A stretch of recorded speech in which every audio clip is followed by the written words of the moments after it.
Bonjour, bonjour, ici Dominique Labbé, physiothérapeute chez Accès Physio, en compagnie de mon incroyable associé. Stéphane Fournier, physiothérapeute aussi. Merci de l'introduction, Dominique. Aujourd'hui, on se parle de thérapie manuelle à la hanche. Alors Stéphane, à l'évaluation, on a donc cherché des problèmes pour se faire par la suite une liste de problèmes dans notre analyse pour par la suite procéder à un plan de traitement au traitement. Et puis j'aimerais ça qu'on regarde ensemble le traitement en thérapie manuelle qu'on peut faire au niveau de la hanche. Bien, c'est ça, tu sais, Dominique, il y a tellement un coffre d'outils incroyable en physiothérapie. On peut tellement faire de choses pour traiter les gens. On ne peut pas parler de tout. Fait qu'aujourd'hui, on a choisi de se parler donc de thérapie manuelle simplifiée, Dominique. On voit beaucoup de choses dans nos cours de thérapie manuelle. La façon de traiter les hanches, c'est pas évident. Fait que nous, on essaie de proposer quelque chose de plus simple. On en a parlé dans nos capsules antérieures.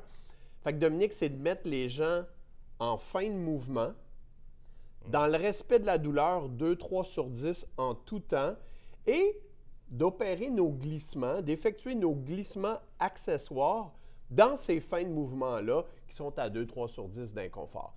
Fait que si tu es d'accord, Dominique, on va aller voir au niveau du squelette cette fameuse arthrocinématique-là à la hanche, comment ça bouge dans le but éventuellement de faire nos mouvements accessoires. Donc, Dominique, l'arthrocinématique à la hanche, toujours important de bien comprendre au niveau de l'anatomie notre surface convexe, notre surface concave, pour bien comprendre dans quelle direction bouge l'articulation. Alors, on se rappellera, monsieur le caméraman, que la cavité acétabulaire est donc notre surface concave, notre tête fémorale, qui vient bien sûr s'imbriquer dans la cavité acétabulaire.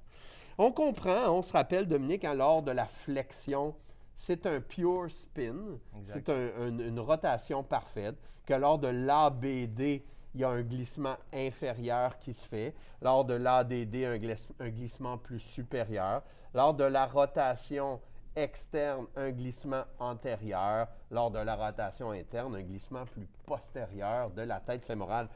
Fait que ça va être simple. On va trouver un manque de flexion, on va trouver un manque d'abduction.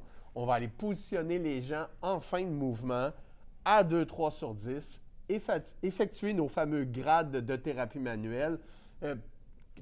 Comment tu vois ça déjà, les grades, toi, Dominique, là, 3, 4 et compagnie? Là? Exact, mais justement, des fois, ça peut être difficile de bien de les choisir, par exemple. On trouve qu'une bonne façon, c'est de respecter la douleur du patient, de son irritabilité aussi, puis de respecter, par exemple, le 2-3 sur 10 qu'on s'est précédemment dit. C'est une très bonne idée, mais pour répondre à ta question, sinon, des grades 3, peut-être un patient qui est un peu plus aigu, plus en douleur, où on fait des plus grandes oscillations, tandis que des grades 4, plus en fin de mouvement, des petites oscillations, donc plus pour un remodelage articulaire, par exemple. Donc, le choix de technique selon ce qu'on veut faire, un patient plus en aigu, peut-être plus en neutre, plus en fin de mouvement quand on veut gagner plus de mobilité, du cas par cas toujours, bien sûr. C'est ça. Fait que si on le démontre sur le patient, c'est quoi cette histoire-là du 3 sur 10 ou d'où ça sort? Bien, on a remarqué que c'était difficile pour les jeunes et même pour les physiothérapeutes expérimentés de savoir où on est dans la résistance R1, résistance 2, deuxième résistance qu'on ressent au niveau articulaire. Bien, nous, on trouve qu'en thérapie manuelle simplifiée, on n'a plus à se casser la tête avec cette histoire-là de R1, R2, parce que c'est le patient qui nous guide dans son inconfort à lui. Et l'expérience me montre, Dominique, que ce fameux 3 sur 10, 2-3 sur 10-là d'inconfort du patient est souvent notre fameux R2 qu'on recherche. Exact. Fait que si on voulait éventuellement faire une mobilisation en flexion, ce que tu vas nous démontrer dans un instant, Dominique, on va amener le patient en fin de mouvement et on va effectuer un glissement comme ça, une décoaptation-traction pour aller gagner cette mobilité articulaire-là. Tu nous montres ça sur le vivant? Avec plaisir. Allons-y. Alors Stéphane, on arrive donc au segment de la thérapie manuelle simplifiée. Il existe tellement de mouvements au niveau de la hanche, donc aujourd'hui, c'est sûr qu'on ne peut pas tous les faire dans notre webinaire, mais l'esprit est le même pour tous les mouvements, donc on traite en fin de mouvement les mobilisations dans le respect de la douleur, bien sûr. Et j'ai choisi la flexion de la hanche pour commencer. Donc la hanche répond très bien aux tractions. C'est une articulation que la traction fait beaucoup de bien. Et pour la flexion, donc on a vu que c'était un spin. Donc pour améliorer ce mouvement-là, on peut faire donc la fameuse traction. J'aime bien m'installer comme ceci, d'aller vraiment en fin de mouvement. Marlène, ça va comme ça quand je monte comme ça. je prends mes mains vraiment proches de l'articulation. Donc, c'est important de ne pas être trop haut comme ça, de vraiment être proche au niveau de l'aine. Et on se rappelle que la cavité acétabulaire est vraiment vers l'antérieur, inférieur et en latéral. Donc, c'est important de venir prendre ici et de faire un petit transfert de poids vraiment en latéral comme ceci. Et on peut faire nos oscillations dans le respect du patient, de son confort. Fait que c'est vraiment un glissement là, dans l'angle du col fémoral. Là. Exact. Une autre façon aussi qu'on peut le faire pour avoir un glissement qui est un peu plus en latéral, de prendre vraiment l'avant-bras perpendiculaire comme ceci et de faire un glissement comme ceci, dont je viens pousser vers inférieur, latéral, comme ceci. Et jamais perdre contact avec le patient, Dominique. Tu sais, à un moment donné, tu peux commencer ta mobilisation. Tu étais à 3 sur 10. Puis là, ça fait quelques secondes que tu commences et là, s'installe l'inconfort à 4-5 sur 10. Fait qu'on est constamment en train de valider que le patient, est-ce que ça va? On est toujours à 3 sur 10 pour être sûr de ne pas créer de l'irritabilité et de l'inflammation, de toujours rester dans cette zone qu'on appelle de 2-3 sur 10. Notre zone thérapeutique, finalement. Puis tu as raison aussi de ne pas perdre cette raison. On choisit cette technique-là et je suis en plein de flexion comme ceci, puis je finis par être moins concentré, perdre mon mouvement. Je suis beaucoup moins efficace. Donc, c'est important de vraiment rester dans la fin de mouvement qu'on veut faire et d'être concentré avec le patient. Un contact visuel comme ça. Garder un petit œil pour être sûr que... Moi, ça m'est déjà arrivé, jeune physio qui manquait d'expérience. À un moment donné, j'étais tellement concentré sur mes mains que j'ai oublié de réaliser qu'il y avait une petite larme qui coulait chez le patient. Ouais. Là, j'étais en train de l'irriter, plus jeune. On perd jamais cette communication-là qui est si précieuse avec les patients. Tellement. Peux-tu nous démontrer peut-être une technique moins physique? Tu sais, admettons que tu arrives avec un gros joueur de hockey, un gros joueur de football qui a des grosses cuisses. Y a-t-il des outils qu'on peut utiliser? Bien sûr, la sangle. Donc, tout à fait, Stéphane, on peut utiliser une sangle très, très pratique, une technique empruntée du Mulligan. Donc, on peut utiliser une petite serviette pour le confort du patient. C'est inconfortable de mettre une sangle directement sur la jambe, même des gens qui ont des pantalons ou des leggings. C'est préférable de mettre la serviette comme ceci. Et on vient installer notre sangle comme ceci. Et c'est important de ne pas la mettre là, ici, c'est sûr. On se rappelle qu'il y a beaucoup d'artères aussi dans cette région-là, des artères, des structures nerveuses aussi. Donc, il faut que ça reste très confortable pour le patient. Donc, à peu près comme ça. Ensuite, on peut la serrer. Comme ça. Si je le mets au niveau de mes hanches, assez serré comme ça pour être confortable. Et puis, je peux aller en fin de mouvement comme ceci. Ça va comme ça, Marilyn.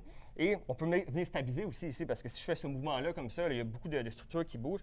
Donc, je peux stabiliser en fin de flexion et faire mes glissements en latéral comme ceci pour faire une distraction, une décoaptation au niveau coxo-fémoral. Ça va, Marilyn, comme ça. Rappelle-nous, c'est quoi tes angles de glissement, là, tes composantes combinées? Là, je vais vraiment plus en latéral, un peu plus en antérieur et inférieur. Dans mon glissement comme ça. Exactement. Ensuite, si ça va bien, je peux aller un petit peu plus loin aussi. Oh, une douleur, un pincement. On redescend. Excellent, super. Écoute, une autre façon, quand un patient est donc un peu plus corpulent, un ou une physiothérapeute qui serait moins forte physiquement, avec ça, tu ne semblais pas travailler très fort. C'était confortable, exact. Confortable pour la patiente. Je ne forçais presque pas. Très efficace. Parfait. Une autre technique de thérapie manuelle à simplifier? Allons-y. Alors, Dominique, toujours dans l'esprit de se simplifier la vie quand on fait de la thérapie manuelle, on va trouver souvent des positions qui ne sont pas juste physiologiques de flexion ABD, rotation interne, extension, etc., mais des mouvements qui sont plus combinés. Chez nos sportifs, les gardiens de but au hockey, les gymnastes, etc., sont souvent dans des positions, les arts martiaux, sont souvent dans des positions combinées. Et puis, c'est ces positions-là qui sont problématiques. Bien, allons les travailler. Traitons ce qu'on a trouvé. Treat what you find, comme ils disent, les anglophones. Alors, j'ai trouvé à l'évaluation que ma gymnaste ou mon gardien de but avait des problèmes à la position de Faber. Mais je vais aller travailler ça. Je vais m'installer en fin de mouvement. Moi, j'aime bien mettre un petit poids ici.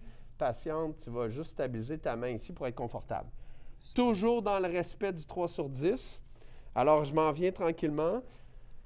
Patiente, tu vas me dire, Marilyn, quand est-ce qu'on arrive dans une zone de sensibilité? Là, environ. OK.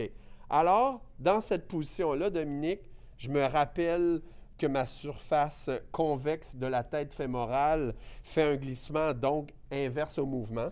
Fait que je m'installe ici sur le côté et je vais aller faire mon 3 sur 10, un glissement qui est une combinaison d'un glissement antérieur, inférieur et interne. Le contraire de la position de Faber, en fait. Et là, je fais mes mobilisations comme ça. 3 sur 10, grade 3, grade 4. toujours dans le respect de la douleur. Gardons contact avec la patiente pour être sûr, ça va, je te fais pas mal. On reste dans notre 2-3 sur 10. Je peux combiner ça à un glissement pur inférieur. Je peux continuer mes mouvements, mes glissements antéro, inféro, internes. On voit que tu cherches différentes directions de mouvement, voir et où la raideur un peu plus. Tu cherches où travailler. C'est ça. Toujours des 30 secondes ou des 3 séries de... On va revenir.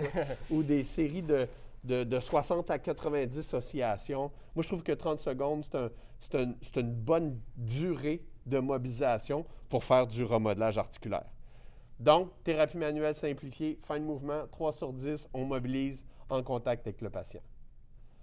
Donc, Dominique, cette fameuse thérapie manuelle simplifiée-là, encore une fois, fin de mouvement, 3 sur 10 dans le respect de la douleur. Si tu es d'accord, rendons-nous aux techniques myofaciales de traitement.